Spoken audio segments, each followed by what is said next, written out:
What's up, everybody? Welcome back to another episode. Two guys, one mic. We're all back, full strength. Mike, glad to have you back with us, buddy. Hope family's doing well. Everybody's fighting through the rough times that you guys got. I remember that from a couple years ago with our family, how that went. But we are back to talking some football. That's good to be back. Yeah, I mean, you must have had a pretty good Thanksgiving watching your football team, huh? Both of you, right? Yeah. It was very, very nice for sure. I was a little surprised. We kind of went into it a little bit with our last episode because we taped it so much later, but I was a little surprised with your Packers, Josh, coming out against the Lions that way. Listen, I think one thing we have to understand is that they're still the little baby brother. They might be more talented. They might be the Travis Kelce, the beautiful one, the one that gets Taylor Swift. But guess what? He's not older brother. He's not the beautiful one. Jason is the sexiest man alive. Okay, and I get that. And that's what I was getting at, is that from perspective, they might be the most beautiful looking. However, when older brother comes around, thank you. We'll take it in. There you go. It was a good one. It was a good one for sure. I very much enjoyed seeing them not only get a win, but actually be up by so much to not have to feel like we were trying to, take a W with coming from behind. So yeah, and I mean, speaking about being Lions just can't seem to break that Thanksgiving curse. I was gonna say something about that later on about this Thanksgiving. I mean, listen, we talked about this a little bit last week too, Josh. The uniforms were on point this Thanksgiving. Yes. The uniforms are great. Excellent. By every home team. Home teams really showed up. Obviously, Detroit's Thanksgiving outfit is always nice, but dang, Dallas. I tell you, and what I love that. Yeah, I love them throwbacks, man. I love them. And you guys play well on them. You beat up on Little Brother. Talk about beating up on Little Brothers. You guys took care of the Commanders pretty good there. Was it 45-10? Yeah, for a while, Washington was kind of hanging in there, and then all of a sudden, I think the Cowboys were like, you know what, this is Washington we're playing, let's go out there. And then it was nice, like Josh said, then after a little while, they got up and, you don't have to worry anymore. It's like, all right. Yeah. And then it was nice to see Deron Bland make history. That was awesome to see. Dak's playing real good right now. I mean, we just said before we got on here that he's got a tough stretch coming up, so this is going to determine a lot. But I like the way he's playing right now, and some are even saying MVP conversation, so we'll see. It's interesting. I saw a stat today.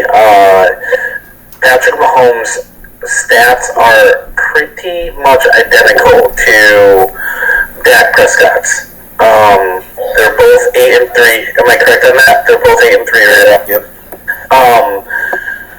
Obviously, the division is led by the Eagles, so but I would say he's definitely in the past probably like 4 games. I feel like he's done a lot. The last little bit here. It's impressive. I just actually saw a stat before. I think since that Niners debacle, it said, I can't remember how many yards it was, but it's a real high passer rating. He's got 18 touchdowns to only 2 picks. Now, I will throw it out there that they haven't played the best teams, but like I said, that's going to change in the next 5 games here. So if he can continue to play like that over the next 5, I think that goes a long way. but it was nice even in a loss against Philly a couple weeks ago. He did outplay Jalen Hurts. So I think that still shows something too. And like I said, I just told you, these next 5 games are all against some really good teams. So if he can continue playing the way he's playing, I think we're definitely going in the right direction. Yeah, it's good to see Dak playing well. Even if it's against lesser competition, it's still nice for the Cowboys. I still think the 2 biggest stories out of this game are the uniforms and Deron Bland. Deron Bland now has as many touchdowns as like Travis Kelce, Jamar Chase, and like some of these stud offensive players. He's got just as many, if not more, touchdowns than them. It's crazy. It's pretty impressive. It's cool too. His startup where they talked about his high school career going from, I think he was a 0-star, right? Wasn't he a 0-star? He had no D1 offers.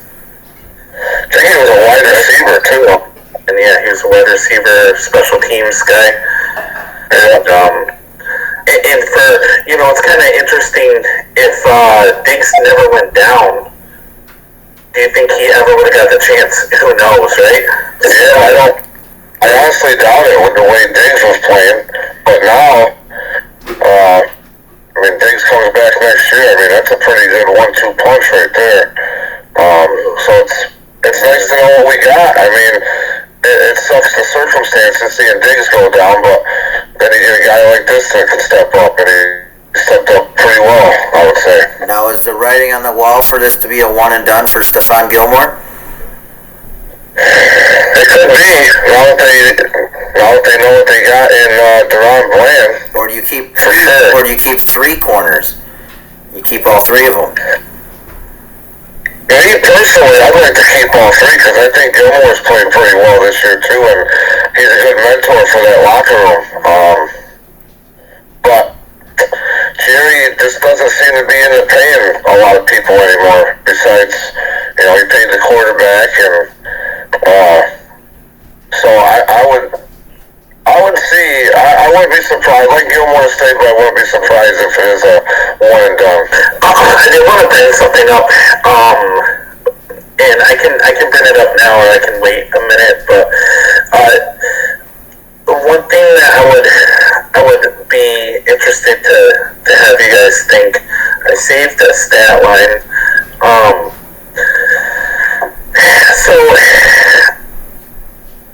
Love this year has 2,599 passing yards and 21 total touchdowns. They did a stat in the first 11 games. Rodgers and Love have the same exact stats as each other, plus starting off at 5 and 6. So I thought it was kind of interesting. I think it's a little bit of a stretch. Obviously, Rodgers is probably one of the best to do it, most talented players.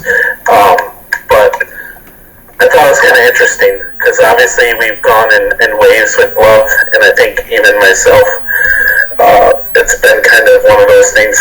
One thing I will mention from this week that was really nice is Reed.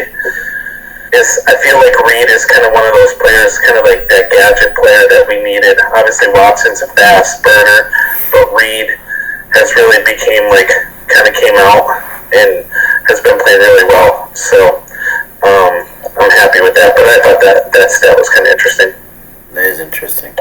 And speaking of Rodgers, he's been playing better lately, he's been playing really well. Yeah, I was chatting with a friend. The Packers issue is the injuries are so bad this year. Our offensive line is banged up. Our defense is absolutely destroyed. So it's been kind of rough, but some of the players that had to step up have been stepping up. So it's kind of cool seeing them go into. We're not. I think it's an up. It feels like it's a better like it's a little bit more of a couple weeks ago. I feel like it could have been like, all right, let's tank and try to go for a #1 pick. But now it's kind of like, let's see what we can do, you know. So I would say I think Love is kind of fitting into the theme this year of the NFL of a roller coaster ride. This week I think proved to that point across many different teams. I mean, you look at the Giants and their roller coaster ride of being like real down. Jones gets hurt. The man comes in with his little family, La Familia. They make a great push for it. Have a strong showing. Love is up and down. The Steelers are up and down. Josh Dobbs started off doing great, and he's starting to come down now on the roller coaster. The Vikings in general started off bad. They started to do good. Now they're losing to the Bears. You know, the Broncos. I don't understand too. You know, Dobbs had a really bad game on Monday, but now they're all of a sudden, we'll evaluate the quarterback because they're like. They brought him in, you made a trade for him, he had a bad game, you're just going to be like, you know what, he could be benched now? Like, right, yeah. That's kind of, you know. I'm kind of with you on that one. I mean, he did have 2 losses in a row. What was the other primetime loss? Who did they lose to the week before that? It was the Broncos, but he played a good game, I think. Broncos just scored late, and it was, you know what I mean? And the Broncos are another roller coaster team this year, you know, like, it's crazy. But yeah, I don't know that I would pull a trigger on pulling Dobbs out right now either. I mean, he did throw 4 interceptions last game, so maybe you say that as like a little light the fire under him to ball control better. But he's been a bright spot for that team since they traded for him.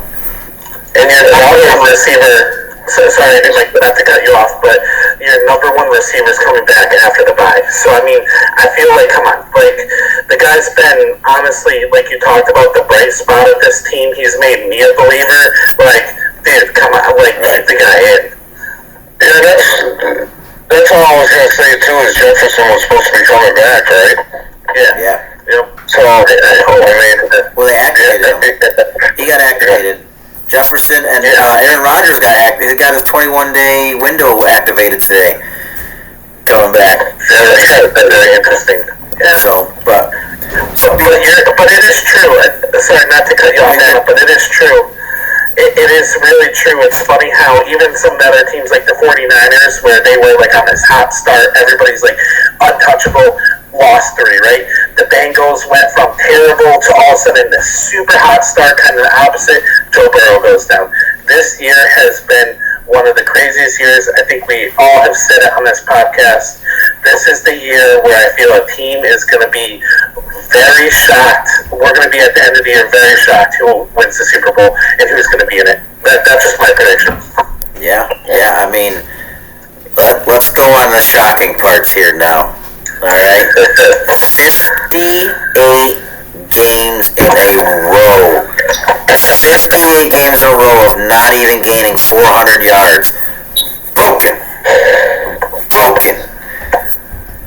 All 10 games this year that they played in, they have been outgained. No more. And why is that? Why is that, you want to know? Blame Canada. That offense was so bad for so long. One game without the guy. Look what they do. Well, okay, you got to look at. Here's the thing too that I've been seeing a lot of. Because obviously I'm all over the Steelers fan pages and everything on Facebook and everything else. Matt Canada is a great play designer. So all those plays that they ran and all the things they did were all Matt Canada plays. He just doesn't know how to put the plays together and call an offensive game. And they changed their running style. Najee had almost 100 yards. Pat Fryermuth came back and had 120 receiving yards.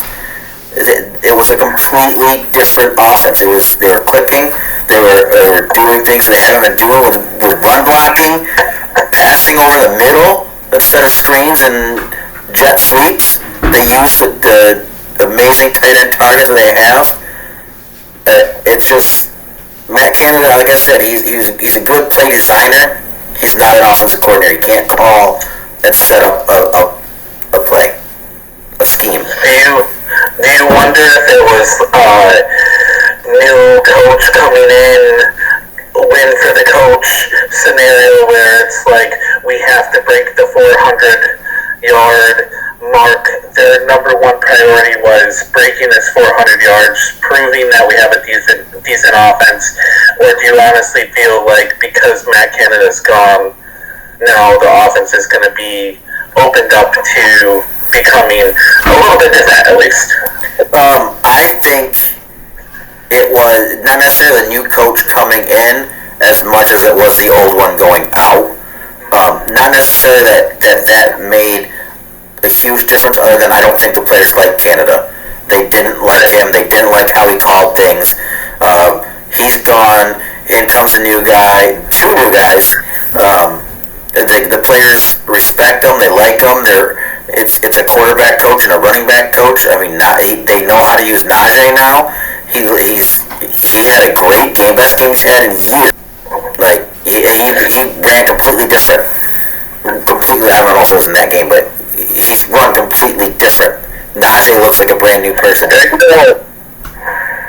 things had to be pretty bad finally, because Pittsburgh don't make in-season changes. So we were saying to finally do it, things had to finally hit a breaking point here. I had mentioned to Josh last week when we were talking that this is the first time since 1941, I think it was, that the Steelers have made an in-season coaching change.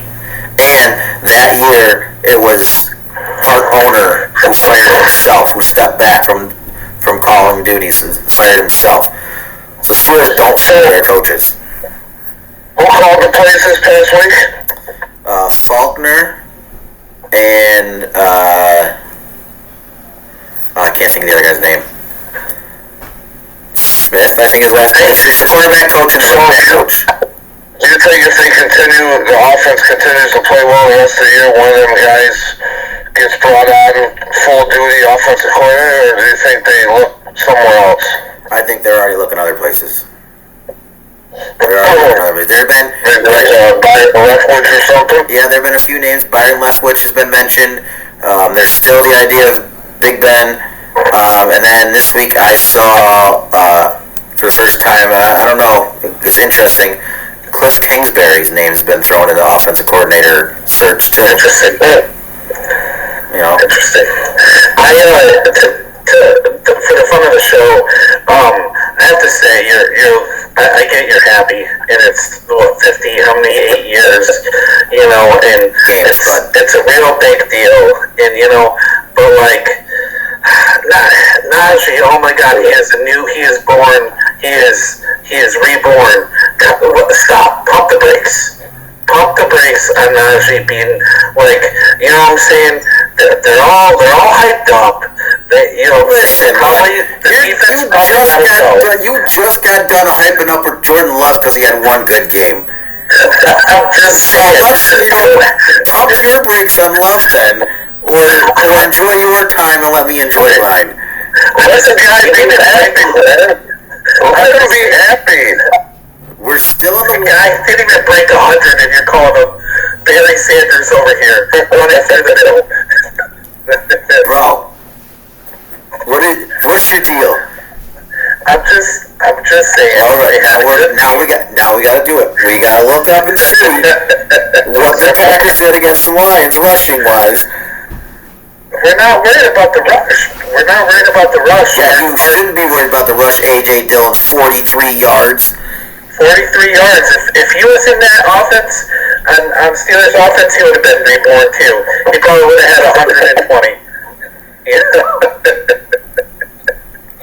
Listen, you talk about players getting hot, teams getting hot. You want to talk about shocking? Watch out, bud. All right, here we come. I told you last week. I said I think if the Steelers can make a push offensively, I think they would be one of those teams. And like I said, any team could do it. So 15 carries, 99 yards with a touchdown. What's the average out to be? 6.6 yards a I carry. get that in the first quarter, man, bud. 6.6 yards a carry. Just let the guy be happy, man. I'm happy for you. I just want to hear that. You don't want the Steelers on a high note. You don't want me being talking all cheerful. So let's bring it down a little bit. Let's talk about Deontay Johnson and how I don't think his time's gonna be long for the Steelers much more. Yeah, what's going on with that guy? He's doing our wide receiver thing, man. He's becoming a diva. Man, what happened? First he walked on the field to give a block. Then Jalen Warren fumbled right next to him, and he didn't go for the ball because he didn't see it. And his guy who was blocking him picked the ball up and ran it back for a return. I don't know if he returned for a touchdown or just got a big return out of it. But there wasn't a lot of effort.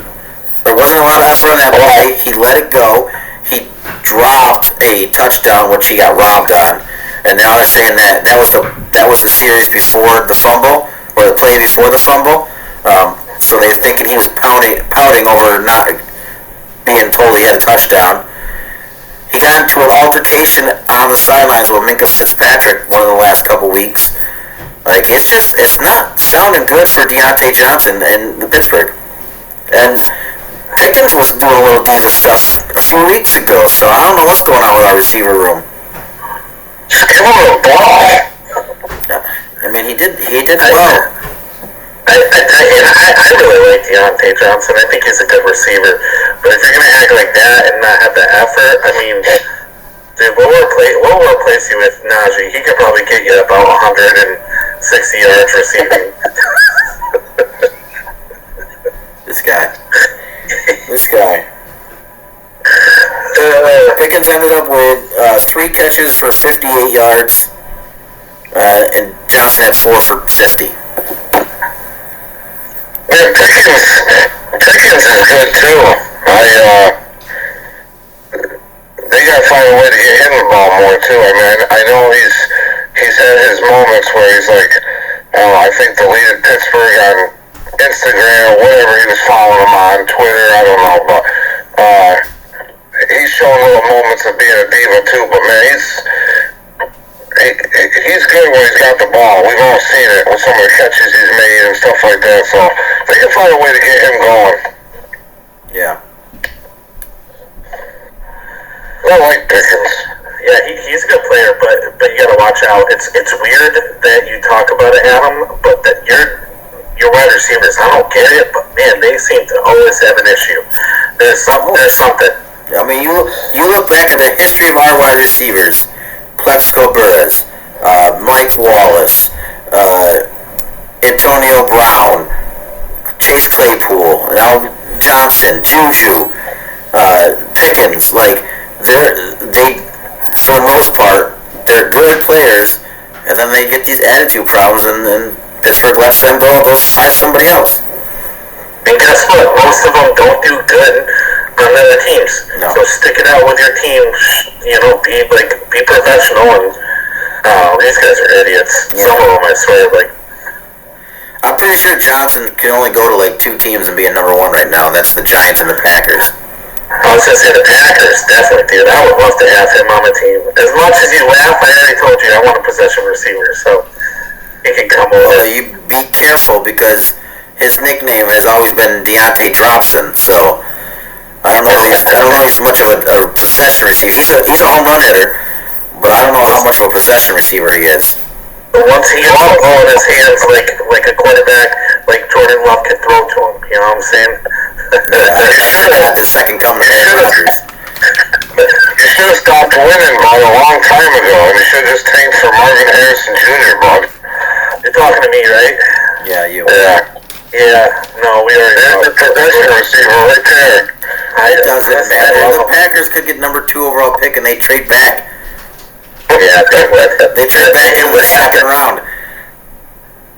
Oh, it's so bad. Their drafting is frustrating sometimes, but some of them hit. So yeah, that is what it is. There's some other decent receivers coming out in the draft, but man, that Marvin Harrison Jr., man, he's a beast. It's going to be exciting to see where he goes. And to be for the 40 the Bears who just got a win. Can I ask you this, Mike? Are we good to move on? Yeah. Okay. So Bears just won. Obviously, they're not really looking to be like a playoff push team, right? I forget what they might have 3 wins. Currently, they have the first 4. Okay, 4 wins. 4 and 8. So currently, they have the first overall pick because of Carolina Panthers, who could potentially still be the 4th seed in the playoffs with getting every single win coming up, but they are, which is crazy. So they have the first overall pick, and then they also have the 3rd, I think is what I've seen. So they have the 1st and 3rd pick because of their own record, and then the Panthers. First and 4th. Sorry, what? First and 4th. The Cardinals and Giants are. Okay, sorry. The Cardinals and Patriots are ahead of them. Okay, so if you were the GM, I'm going to ask both of you because I feel like there's going to be a little bit of bias. Would you take a quarterback in the first round, Mike? I'll say this first because, no, I mean, I would because I still personally believe a lot in Justin Fields. So, I'm probably taking Marvin Harrison Jr. to give me that big-bodied possession receiver, some more help for Justin Fields, and then I don't know where you'd go with your other pick, maybe an offensive lineman, because obviously they need, I mean, it all helps Justin Fields, so, that big-time receiver and a nice top offensive lineman, I think that's the way to go, because, I mean, me personally, I still love Justin Fields. I still think he has what it takes. So let me ask you this quick. So so that's obviously you're keeping him.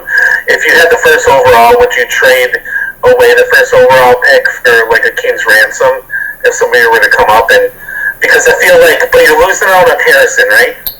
Yeah. Say you got number 7. I'll take this one. Okay, You just took my strategy right away from me, man. So here's what I do, alright? You look for a king's ransom on the Giants. Right? So you look to move back to number 3. Where you can possibly still get Marvin Harrison Jr. because the Cardinals when they have Kyler, they might not need a quarterback, but you look to get where you can still possibly get him, but you can still get draft with it too, and still get a good offensive line in the beginning too. I agree with you. I think it's going to be interesting. I feel like there's going to be a huge split on if Justin Fields stays. I think if he doesn't, this is my hope. They trade him. They trade Justin Fields and they put him on a team that's actually good. Get him to a team that's actually going to be. I can't think of a team right now that in my head that would be a good team to put him on. Like just say if the Jets didn't have anybody, throw him on the Jets, right? But they have Aaron Rodgers. If he wasn't, put him on there, get a couple more picks, probably get, I would say at least a first rounder for him. Get that, and then you got Caleb Williams. Maybe even get Marvin Harrison with the number 3. You start your 1-2 punch for the future. Let's go. So I think the only wrinkle that would throw into all of our things here is Arizona at 2. Yeah. Because they don't need a quarterback. However, they also need offensive line help big time. So, as an Arizona GM, do you sit there and hope that the Bears don't come in and take Harrison first, keep Fields, and then work on the offensive line, and you get a chance to get Harrison, or you just go right for the offensive line right away? And let Harrison. Who do you think has a higher ceiling? Like, which team do you think is going to be more patient with their guy? You think Arizona with Kyler, or you think Chicago with Justin Fields? Arizona, 100%. You think so? Yeah, I think they're keeping him. I think they're both keeping. I agree. But I would say Kyler's on a shorter leash in my mind. He's a little bit older.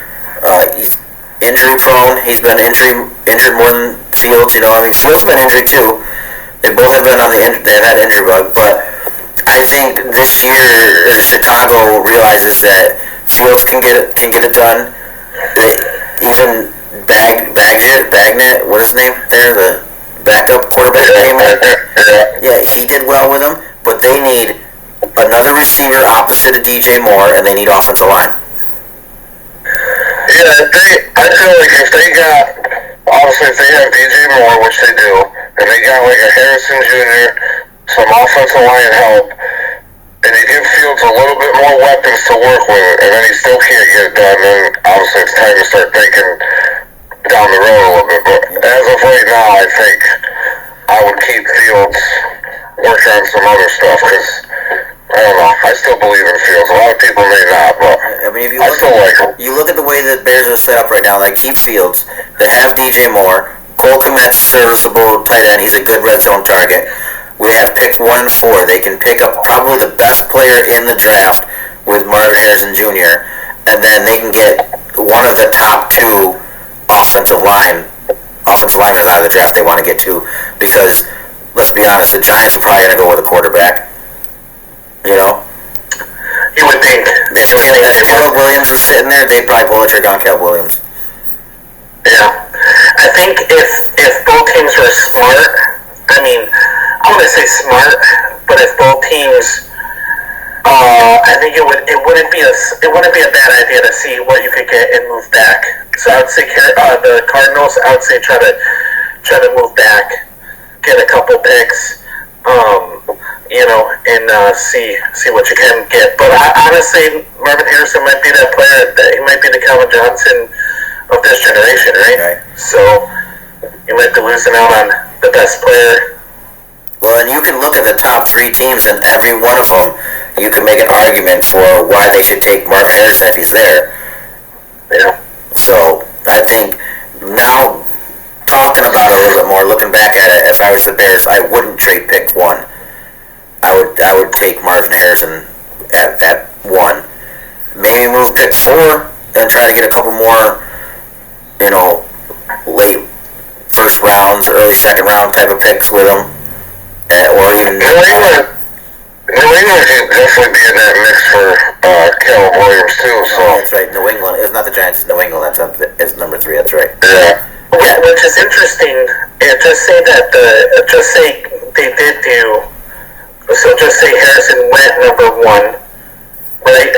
Harrison went number 1, and then the Cardinals traded out. Just say they traded out to a quarterback. Then you're talking probably 2 and 3 being quarterbacks, and then 4 back to you could get the best offensive lineman in the draft, or like Adam said, push back, maybe get a couple, go back to 10, maybe mid-8, and then get a couple more picks and go get like a stud offensive lineman. I think that's what the Bears should do. Yeah, I agree with you guys. Yeah. Marvin Harrison, number 1. You gotta be, if you're the Bears, if you're, what's his name, Ryan Pace, is that the GM? If you're him sitting there looking at it and being like, listen, I could possibly get Marvin Harrison Jr. and the number 1 rated offensive lineman in this draft, you gotta like your position. I mean, you gotta hate it because you're within the first couple picks, but it's gotta have promise for you to build a good draft off of it. An Ohio State legend, which is close to Chicago. I'm sure there's probably a lot of Ohio State fans in that area. It would be smart for a financial part. It would be interesting. Yeah. And Justin Fields, what is Marvin here? He's a junior or a senior? Is he a senior? I can look it up quick. I don't know. I was just wondering, maybe like when Harrison Jr. was like a freshman or something, did him and Fields ever play together for a year? I don't think so. Let's see.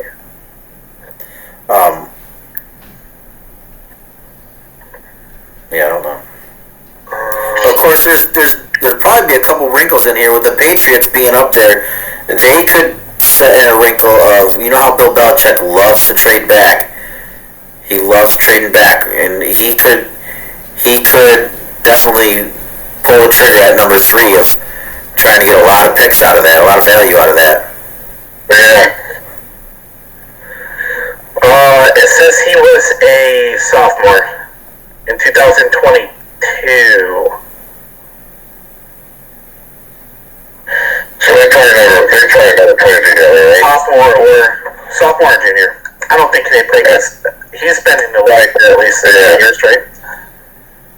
Does it make you nervous thinking that you might have to defend Harrison Jr. twice a year? You're talking no, because we got one of the best for the corners in the league. If he can stay healthy, if he can stay healthy, I mean, we would shut him down, and hope that Fields can't throw a ball still. So, Well, it is a little worrisome if you watch that game on Monday night. Like, pretty much until that final drive when he hit DJ Moore down the field for that game-winning field goal, basically everything was like wide receiver screens all night. Yeah, Matt Canada went over there. Yeah, it looked like it. That's funny. It would be interesting. I think we got to figure out how the rest of the year plays out, right? How is he showing his mechanics? Because he's got all of the athleticism and the intangibles in the world, but can the guy do what the best players in the league? Even Lamar. I mean, Lamar's he's a crazy good running quarterback, but he actually can throw the ball and he's pretty accurate. He has some good stuff, but you gotta be able to throw the ball, man. Right now, I'm gonna say yes. I still got faith in him. I'm with you, man. I hope for him. I hope, as a Bears, player, I want to see him traded. But, We'll see. I don't think he gets traded, but I understand where you're coming from. Which will lead us right into quite a few close games last week. The Bears beating the Vikings 12-10. The Bills getting a heartbreak 37-34 with the Eagles. I thought the Bills were going to pull that one off, man. It was a good game. Yeah, it was a great game. I thought for sure they were going to get it. Who was it? What a block by Kelsey at the end. You see that block that the touchdown run in that won the game in overtime? Okay, Kelsey came off the corner and popped that safety or corner, whoever he was, and Jalen just ran it right in. Yeah. Frustrating, man. There's been so many weeks where you think the Eagles are going to get beaten. Somehow they just keep winning, man. Yeah. So who do you think had the biggest heartbreak of the week? There's 3 games I'm looking at. Who do you think had the biggest heartbreak of the week? I already know. Okay, what are you saying? Oh, I thought you were going to Houston. Yes, that's what I was going to say. Houston had the biggest heartbreak. I mean, it was bad for the Bills. It was bad for... Who's the other one we just said?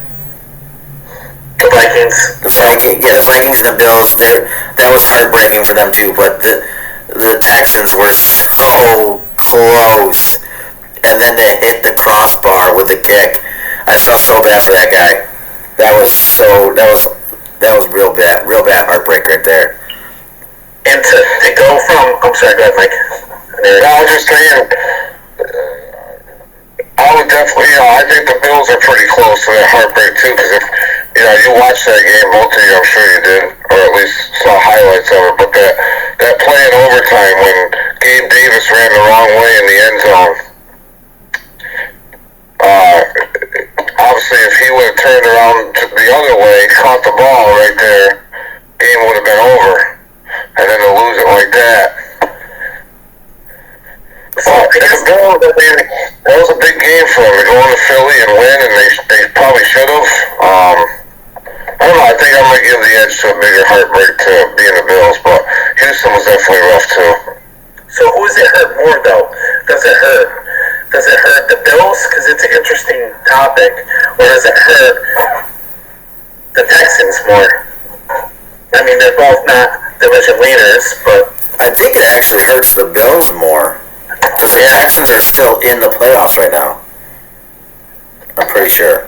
No, I think they're in the hunt now. I think they got pulled because I think if I'm not mistaken, I think the Colts have. Oh yeah, no, yep, they went to the 4th wild card over the Colts. Yeah. But had the Bills won, they had the same record too. I mean, the Chiefs the Titans were in the playoffs, so they got knocked out. So I guess it would have hurt the Texans a little bit more, but Bills will be up there too if they would have won. They'd be 6-5 as well, yeah. No, they'd be 7-5. They'd be in the playoffs right now. Yeah. I still say I think it hurts the Bills a little bit more because it's a game they probably should have won.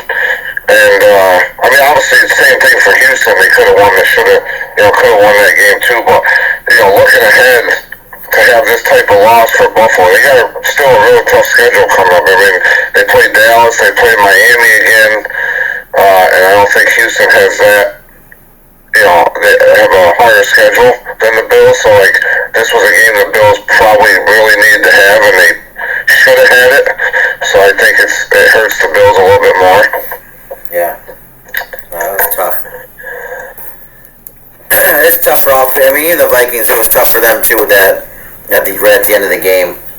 But that's why you play the game, right? We can run down last week's scores real quick, starting with the Thanksgiving guys.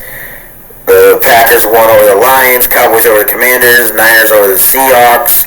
Then our Black Friday football game, the Dolphins over the Jets. Then we had the Steelers over the Bengals, the Jags over the Texans, the Giants squeaking one out over the Patriots, Colts over the Bucks, Titans over the Panthers, Falcons over the Saints, Rams over the Cardinals, Broncos beating up on the Browns, Eagles in overtime over the Bills, Chiefs over Raiders, Ravens over Chargers, and then Bears pulling out in the Monday night game. So with that, last week's pick'ems. Josh, you were the leader, coming in at 11-5 last week. It felt good. I'm not gonna lie. Yeah. Well, we also had a lot of clean sweeps last week, so with you being 11-5, Mike and I weren't far off. We were 10-6. Yeah, still last place. He was still there. Which, Josh, that puts you in the triple digits. Last week you were at 99-65. You're now at 110-70. Thank you. Yeah. Mike, you are at 94-74. But Josh and I have talked about it. We're gonna do your winning percentage and compare it to us at the end of the year, since you missed that 1 week. Winning percentage. And I am at 98-82. Because it wouldn't be fair.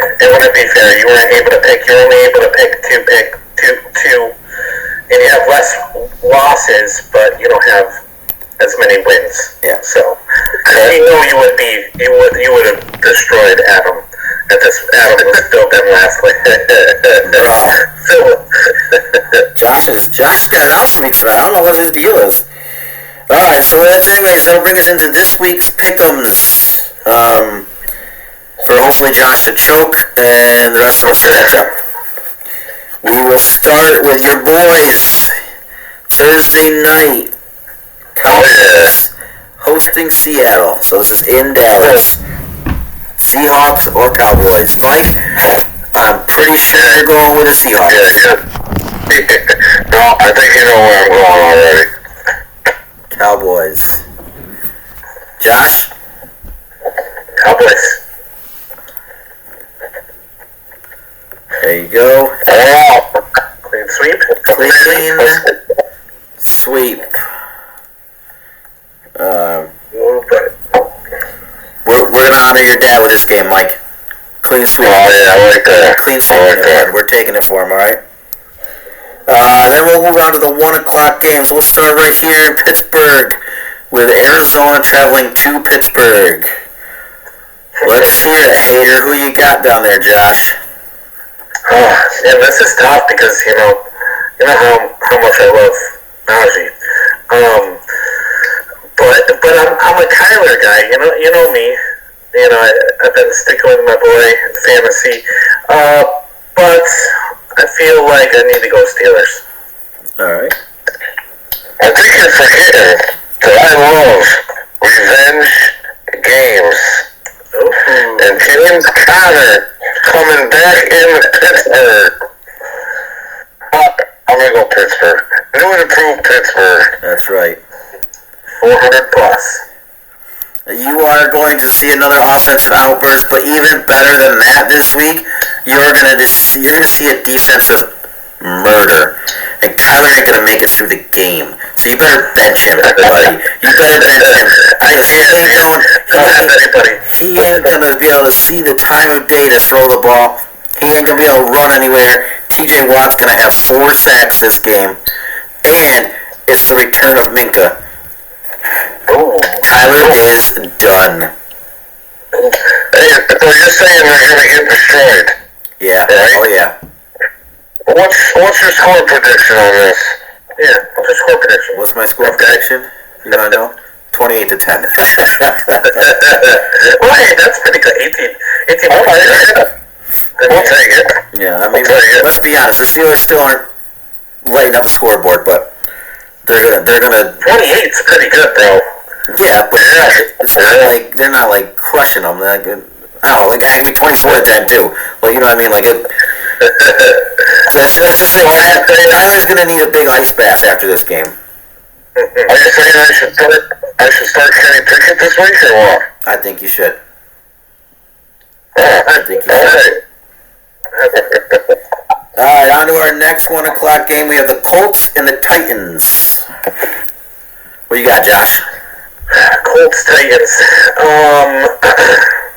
Colts. Okay. This is a tough one, but JT's out, by the way. I know, but Zach Moss has been really good this year too, so I'm gonna go Colts. This is shaping up to be a pretty boring episode. We have 3 clean sweeps. I also am going with the Colts, but with Jonathan Taylor being out, it's going to be big games for Michael Pittman Jr. Or Josh Downs. Either way. Either one. Got both. The next 1 o'clock game is a game the Chargers absolutely need. The Chargers versus the Patriots. Where are you going? Oh, man. It's in New England. It doesn't matter. I mean, the Chargers suck, dude. They're probably the most annoying team in the league. They act like they're pretty good, but I just think that I'll go Patriots. I'm doing it. They gotta win some. They gotta win some of them, right? You gotta win at least one. Well, they got 2 wins already, so they're good. And the Chargers gotta be the most talented, crappiest team ever. I mean, they frustrate me, and I'm not even a Chargers fan. Just watch them. Like, how do you have this much talent? Just keep losing. But I'm gonna stick with them again. I mean, because they gotta be better than the Patriots, right? So. Yeah, I'm with you, Mike. I'm glad it's the Patriots because I don't think the Patriots are very good, and I like seeing Keenan Allen and Justin Herbert doing well, and I'm going for the legitimate Edwards sweep this week. I beat Ryan. I swept the Edwardses this year. There you go. So, I'm also going Chargers. Our next game is the Lions and the Saints. Ryan's gonna come back from a really tough loss last week to make it up. Lions. I'm gonna go Lions. You sure? Yeah, I'm sure. Yeah, I'm going to go Lions too. I mean, they got embarrassed losing to a team that had no right being on the field with them last week. That's pretty embarrassing, so they're going to come out and try to prove something. So the Lions are going to win. The next game is the Falcons at the Jets. Oh, this is a good one. Falcons at the Jets. I'm gonna go Jets. Aaron Rodgers ain't playing yet, is he? Not yet. 21-10 days to come back. I'll go Falcons. Okay. I'm riding with the Jets as well. They're not playing Zach Wilson this week. I forget who it is. That might be worse. It's not Zach Wilson. Yeah, whoever that guy is, he's terrible too. The former Packers, Martin, should go home. Who is it? Is it Tim Boyd? Tim Boyle. Boyle. No. Is it really Boyle? Yeah. Oh my God. I didn't realize that. He was a former Packer. Yeah, he went over with Rodgers. Oh my God. Kid, you should have stayed, bud. Alright, so our next game we have the Dolphins at Washington. Dolphins. Yeah, Dolphins. I can't believe you even thought about it that long. Well, I don't know. I was actually thinking about going the other way, but... You like the other way. Well, seeing as how the Dolphins already have 8 wins and they're only supposed to have 7 this year, I'll flip the switch and go with the Dolphins. Ooh, here's a good one. The 6-5 Denver Broncos going into the 6-5 Houston Texans. Oh God. In the beginning of the year, I never would have said this was going to be a good game, but I think this has a chance of actually being a good game. It's got a chance to be a great game. Like, maybe one of the best this week. This is tough. This is really tough. I'm gonna go with my heart, and I want CJ Stroud to win this. Okay. Mike? I'm going with Denver. Ryan Denver still. Alright, I'm going to agree with Mike. For some reason, the Broncos seem to find ways to stay in it and somehow pull off a victory at the end. And I think they continue that trend. I think they hang around all game, and at the end they pull off another victory for them. Well, would this be 5 or 6 in a row? Would this be... It's going to be 6 in a row if they win this one. In a row? That's great. That's crazy. There's only 2 teams in the NFL that have a win streak of 5 games right now. That's the Eagles and the Broncos. That's crazy. Super Bowl right there. Eagles Broncos. That's crazy. Alright, then we have the 1-10 Panthers going into Tampa Bay to take on the 4-7 Buccaneers. This is what I told you. I said the Panthers have a chance to win this division. I think it starts right here. Panthers. Mike? Man. I'm actually going to go Panthers too. Okay. Sweet. We have a clean sweep. Panthers have something going for them this game that seems to work every year, multiple times, and that's a new coaching staff. They just fired basically everybody on the offense, so I think they come out and they play stronger. I have a win here. Did you guys see Luke Kuechly's name be brought up as a potential offensive head coach, potentially? I thought I saw a picture of him on the sidelines. I don't know if he's part of the coaching staff, but it's an interesting thought. Huh. Especially on the offensive side, because he's a defensive-minded guy. Yeah, who knows? I heard Greg Olson's name. Yes, Possibly. I heard that too. But that's for head coach. Yeah. Alright, next game. The Browns at the Rams. Joe Flacco. Yeah. Revenge game, right? Who's sorry. Okay, I'm sorry. Cut that. Is Joe Flacco starting for the Browns? No, he's on the practice squad still, I think. They just signed him to the practice squad. Okay.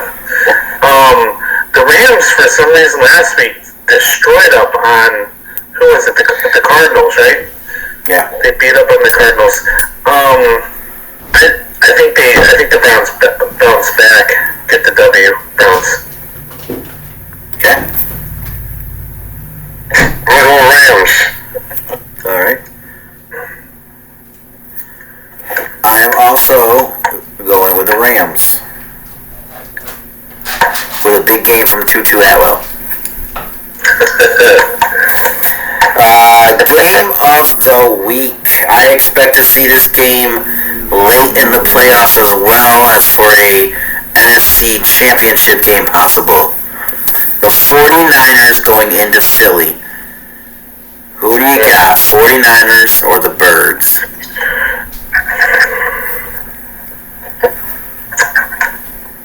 This is tough. It is tough. Go Birds. I'll just say, I'm going to go Niners, because with Cowboys win tomorrow and Eagles loss on Sunday, it will mean next week's game against Dallas and Philly will be for first place. So, let's go Niners. Okay, so my thought on this was if you guys both picked the Niners, I was going to pick the Eagles. And then you guys split, so I got a split. And the last time I picked against San Francisco because they were coming to the East Coast, they put up a lot of points. So I'm going to go with the Niners as well. I think they're going to come out strong and they're going to show people that they're ready for the Super Bowl. They're ready to run through people in the NFC, and they're ready for a shot at the Super Bowl. I think they got a lot of proof against Philly too, because obviously that title game last year, Purdy went down pretty early, and Philly ran away with it. So now, let's see what happens with a healthy Brock Purdy, and I just like the Niners' chances a little bit better. Yeah. This brings us to the Sunday Night Massacre. What do you got? Kansas City or Green Bay? 2 words. Simone Biles. Oh, Have you ever heard of the number 1 couple in the league? Jonathan Owens, Simone Biles. They had a big game on Thanksgiving too. I didn't want to bring it up, but he had a pick. He had some good defensive plays, and he had that touchdown. You're correct. Let me tell you something. They are a force to be reckoned with. Packers by 3.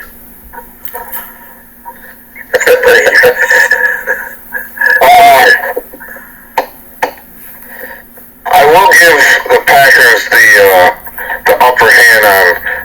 I think I'd rather go Simone Biles and Jonathan Owens more than Travis. And I like Travis and Taylor, but let's go the other power couple a little bit more. But in a football game, I'm gonna take the Chiefs.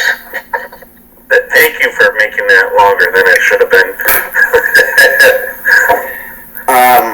I had to say something about it. Thank you. I really appreciate it.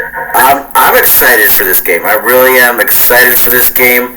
Again, it's a game I'm looking for big points out of my quarterback, lighting the scoreboard up. Patrick Mahomes is just going to probably run it in mostly because nobody on his team wants to catch. Speaking about revenge games, Mike, I know you like the revenge game angle. This is not only a revenge game, but a redemption game for MVS. He's going to get his revenge on the Packers, and he's going to redeem himself from the dropped touchdown earlier. So, big win for the Chiefs the Sunday night. Big win. I wonder what the spread. I'm looking at the spread. I think it's 6. Chiefs -6. -6. That's not enough. It's not. I want to get some big money on that one. That brings us to Monday night, where the Bengals go in against the Jaguars.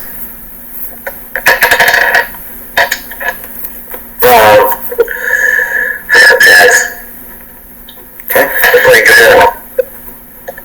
Jags. Clean sweep. I mean, if the Steelers can put up over 400 yards on the Bengals. I'm sure the Jags could put up quite a bit of yardage on them too.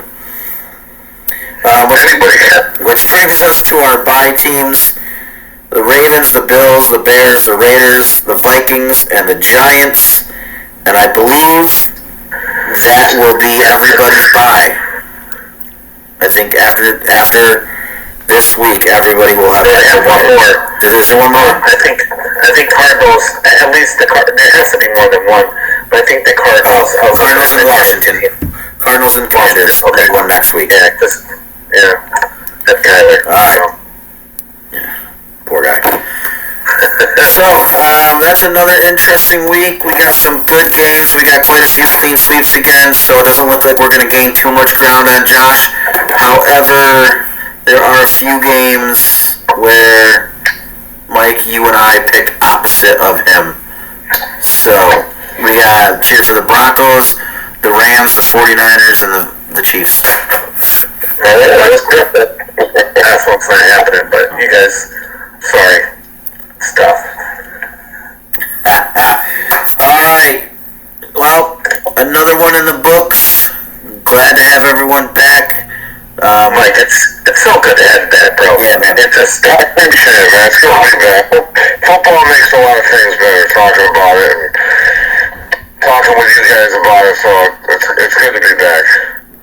Well, we're glad you're back. Like I said, honorary Cowboys fans tomorrow night here. for sure. We'll be rocking for you, bud. Appreciate it, guys. Getting that W, baby. Getting that W. So, that's one more week. 2 guys. Guys, Mike, let's go. Peace.